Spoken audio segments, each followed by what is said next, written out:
तो जैसा कि पिछले एपिसोड में हमने देखा था, जो यानलो होती है वो वहाँ पर दो पोर्टलों को खोल देती है, जिनके अंदर से जो फ्लेम डीमन होते हैं वो आते हुए बोलते हैं कि हमें यहाँ पर किसने समन किया है। और इतना बोलकर जो वे बीस्ट होते हैं वो उस पोर्टल से बाहर आ जाते हैं और उन बीस्टों को वहाँ पर आता हुआ देखकर जो यानलो होती है वो चिल्लाते हुए बोलती है कि ये मेरे फ्लेमिंग जाइंट है, जिन्हें कि मैंने यहाँ पर बुलाया है ताकि ये तुम लोगों को खत्म कर सके। और यानलू के अभी इतना बोलते के साथ ही हम देखते हैं कि उन पोर्टलों से जो वुल्फ डीमन होते हैं वो भी बाहर आने लगते हैं, जो कि देखने में काफी ज्यादा खतरनाक भी लग रहे होते हैं। और अब उन्हें वहाँ पर बुलाकर जो यानलू होती है वो खुश होते हुए किन्नान से बोलती है कि ये मेरी एक एबिलिटी है जिसका यूज कर मैं अपनी डीमन आर्मी को जिस जगह पर चाहूँ वहाँ पर टेलीपोर्ट कर सकती हूँ। तो इसीलिए अब तुम सभी लोग फाइट के लिए तैयार हो जाओ और तुम लोगों को ज़्यादा शौक होने की ज़रूरत नहीं है, क्योंकि अभी तक मैंने यहाँ पर अपने जितने बीस्टों को बुलाया है ये तो मेरी आर्मी का एक मामूली सा पार्ट है। क्योंकि मेरी जो डोमिनों की आर्मी है वो इतनी बड़ी है कि तुम उसके बारे में अंदाजा भी नहीं लगा सकते। तो इसीलिए अब फाइट करने के लिए तैयार हो जाओ। और अब यान लोग इतना बोलते के साथ ही हम देखते हैं कि वे जो फ्लेमिंग डीमन होते हैं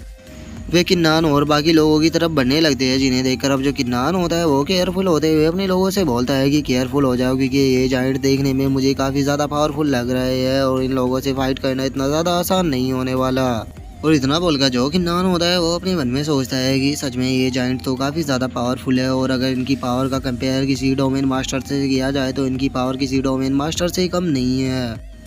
और किन्नान ये सोच ही रहा होता है, लेकिन जो फ्लेमिंग डीमन होते हैं उनमें से एक किन्नान के ऊपर अटैक करने के लिए तैयार हो जाता है, जो देखकर जो किन्नान होता है वो शौक होते हुए बोलता है कि यहाँ पर तो 3 आ गए। और किन्नान के इतना बोलते ही हम देखते हैं कि वो जो फ्लेमिंग डीमन होता है वो किन्नान के ऊपर अटैक कर देता है, लेकिन जो किन्नान होता है वो जंप कर जो फ्लेमिंग डीमन होता है उसकी सोर्ड पे आ जाता है और अब उसकी सोर्ड पे से जंप कर वो सीधा फ्लेमिंग डीमन के सर के सामने आ जाता है। और वो फ्लेमिंग डीमन के सर के सामने आते हुए बोलता है कि इससे कोई भी फर्क नहीं पड़ता कि तुम कितने बड़े या कितने ज़्यादा पावरफुल हो, मेरी जो सोर्ड है वो तुम सभी को आज खत्म कर देगी। और इतना बोलकर अब जो किन्नान होता है वो अटैक करने के लिए जो अपनी सोर्ड होती है उसे पूरी तरह से रेडी कर लेता है, लेकिन तभी जो किन्नान होता है वो जैसे ही अटैक करता है हम देखते हैं कि जो फ्लेमिंग डीमन होता है उसके चारों तरफ एक शील्ड आ जाती है, जिसे देखकर अब जो किन्नान होता है वो भी बहुत ही ज़्यादा शौक हो जाता है। और वो शौक होते हुए अपने मन में सोचता है कि इसके चारों तरफ तो एक शील्ड बनी हुई है और मेरा जो अटैक है वो इसके ऊपर काम ही नहीं कर रहा, ये तो और भी बड़ी मुसीबत की बात है। और अब किन्नान के अटैक को इस तरह से बर्बाद होता हुआ देखकर जो यानवो होती है वो हंसते हुए किन्नान से बोलती है कि तुम्हें क्या लगा था कि तुम इतनी आसानी से इन जाइंट बीस्ट को हरा दोगे। तुम्हारी जानकारी के लिए मैं बता दूं कि ये कोई नॉर्मल जाइंट नहीं है, इनमें से हर एक जाइंट को 10,000 डीमन की बॉडी का यूज कर बनाया गया है, जिस कारण इन जाइंट की जो पावर है वो डिवाइन मोनार्च एलम के 8 लेवल पर आ चुकी है। और अगर अभी की तुम्हारी करंट की स्ट्रेंथ की बात की जाए तो अभी तो तुम्हारे पास इतनी भी स्ट्रेंथ नहीं है कि तुम इसके बैरियर को ही तोड़ सको, तो फिर तुम इन्हें क्या ही हरा पाओगे। किन्नान तुम्हारे लिए सही यही रहेगा कि तुम अपनी हार को मान लो और चुपचाप इनके हाथों से मारे जाओ। और यानवो के इतना बोलते के साथ ही हम देखते हैं कि वो जो जाइंट बीस्ट होता है वो किन्नान को पकड़ने के लिए अपने हाथ को आगे बढ़ाता है, लेकिन जो किन्नान होता है वो अपनी स्पीड का इस्तेमाल कर उसके हाथों से बच जाता है, जो देखकर जो यानवो होती है वो चिल्लाते हुए उस जाइंट बीस्ट से बोलती है कि इसे खत्म कर दो। जो सुनकर अब जो वो जाइंट बीस्ट होता है वो अपने मुंह के अंदर एक बहुत ही पावरफुल अटैक को बनाने लगता है, जिसे देखकर जो किन्नान होता है वो शौक होते हुए बोलता है कि नहीं ये सही नहीं हुआ। और किन्नान के इतना बोलते के साथ ही हम देखते हैं कि वो जो जाइंट बीस्ट होता है वो अपने माउथ से किन्नान के ऊपर एक काफी पावरफुल अटैक को कर देता है, जिसे कि अब जो किन्नान होता है वो अपनी स्वॉर्ड की मदद से रोकने लगता है, जिसके अब हम थोड़ी देर बाद का सीन देखते हैं, जहाँ पर कि हम देखते हैं कि जो किन्नान होता है उसने उस जाइंट बीस्ट के अटैक को अपनी स्वॉर्ड से रोक लिया होता है। वो उसके अटैक को रोकने के बाद उस जाइंट बीस्ट की तरफ देखते हुए बोलता है कि ये डिवाइन मोनार्च एलम के 8 लेवल पर है, तो इससे डील करना इतना ज़्यादा आसान नहीं होने वाला। और किन्नान के इतना बोलते के साथ ही अब हम क्योंगजाओ और पवेलियन मास्टर को देखते हैं, जहाँ पर कि एक जाइंट बीस्ट उसके सामने भी आ चुका होता है, जो देखकर क्योंगजाओ शौक होते हुए बोलती है कि ये अच्छा नहीं हुआ, इन जाइंट बीस्टों की स्ट्रेंथ बहुत ही ज़्यादा है और हम इनका सामना नहीं कर पाएंगे। और क्योंगजाओ के इतना बोलते के साथ ही हम देखते हैं कि वो जो जाइंट बीस्ट होता है वो उन दोनों की तरफ अपने स्लैश अटैक को कर देता है, जो देखकर जो पवेलियन मास्टर होती है वो चिल्लाते हुए बोलती है कि जल्दी से इसे डिफेंड करो।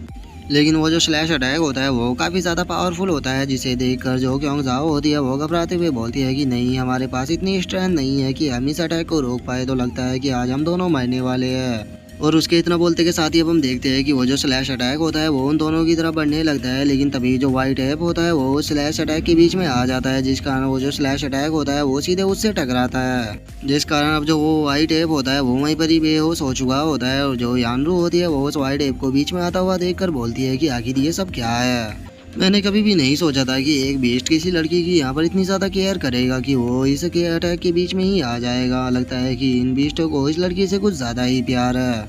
तो फिर ठीक है, अब इस लड़की को मैं अपने बीस्टों से ही मरवाऊंगी। और इतना बोलकर जो यानरू होती है वो अपने पोर्टल से जो डीमन वुल्फ होते हैं उन्हें बुलाने लग जाती है। और हम देखते हैं कि उस पोर्टल से काफ़ी सारे डीमन वुल्फ वहाँ पर आने लगते हैं, जिन्होंने कि वहाँ पर आने के बाद जो पवेलियन मास्टर यानरू और जो वाइट ऐप होता है उन्हें चारों तरफ से घेर लिया होता है। और अब जो ये डीमन वुल्फ होते हैं उन्हें सीधे उस वाइट एप के ऊपर अटैक करना शुरू कर देते हैं, जो देखकर अब जो क्योंग जाओ होती है वो बहुत ही ज़्यादा घबराने लगती है। और जो पवेलियन मास्टर होती है वो उन्हें डीमन वुल्फ के ऊपर अटैक करते हुए बोलती है कि हमें वाइट एप की मदद करनी होगी, नहीं तो ये वाइट एप को यहाँ पर ख़त्म कर देंगे। और पवेलियन मास्टर के इतना बोलते के साथ ही हम देखते हैं कि वहाँ पर जो बिंगजुई होती है वो भी आ जाती है। और वो वहाँ पर आते के साथ ही जो उसका एक्सट्रीम कोल्ड सोल अटैक होता है उसे कर देती है, जो कि सीधे जाकर जो फायर जायंट होता है उसके ऊपर लगता है। और अब जो बिंगजुई होती है वो उसके ऊपर अटैक करते हुए बोलती है कि चलो देखते हैं कि तुम मेरे कोल्ड आइस अटैक को झेल पाते हो या नहीं। जो देखकर अब जो वो फायर जायंट होता है वो भी बिंगजुई के ऊपर अटैक करना शुरू कर देता है। और हम देखते हैं कि जो बिंगजुई होती है वो उसके अटैक को अपने कोल्ड आइस से रोकने लगती है,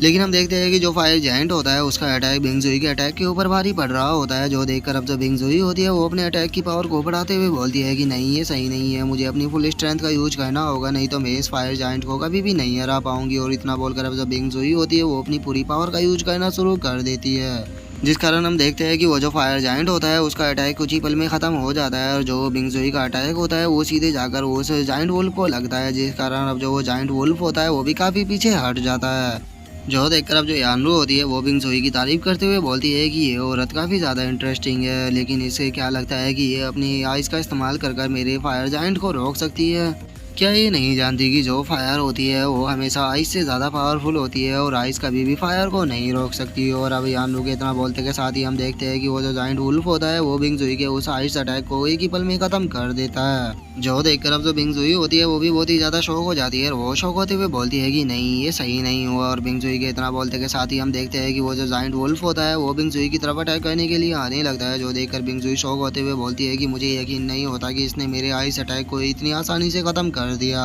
और बिंगजुई इतना बोल ही रही होती है, लेकिन तभी वो जो फायर जायंट होता है वो बिंगजुई के ऊपर एक काफ़ी पावरफुल अटैक को मार देता है, जिस कारण हम देखते हैं कि बिंगजुई काफ़ी पीछे उड़कर हवा में जाने लगती है और उसके मुंह से भी ब्लड आने लगता है। लेकिन अभी जो बिंगजुई होती है वो अपनी स्वॉर्ड का इस्तेमाल कर आपको खुद को पीछे गिरने से रोक लेती है और वो खुद को रोकते हुए बोलती है कि नहीं ये सही नहीं है, ये जायंट बीस्ट बहुत ही ज़्यादा पावरफुल है, मेरा कल्टीवेशन का लेवल अभी 6 लेवल पर है डिवाइन मोनाश एलम के, लेकिन उसके बाद भी मैं इस बीस्ट के सामने कुछ भी नहीं कर पा रही हूँ। आखिर इस फ्लेमिंग डीमन को किस चीज़ से बनाया गया है जो कि ये इतना ज़्यादा पावरफुल है। और अब बिंगजुई के इतना बोलते के साथ ही जो हमारा आज का एपिसोड है वो यहीं पे कंप्लीट हो जाता है। तो अब नेक्स्ट एपिसोड में देखें कि आगे क्या होता है। अगर आप लोगों को वीडियो अच्छी लगी हो तो लाइक करना, चैनल को सब्सक्राइब करना। मैं मिलता हूँ आप लोगों से नेक्स्ट एपिसोड में, तब तक के लिए बाय बाय गाइस।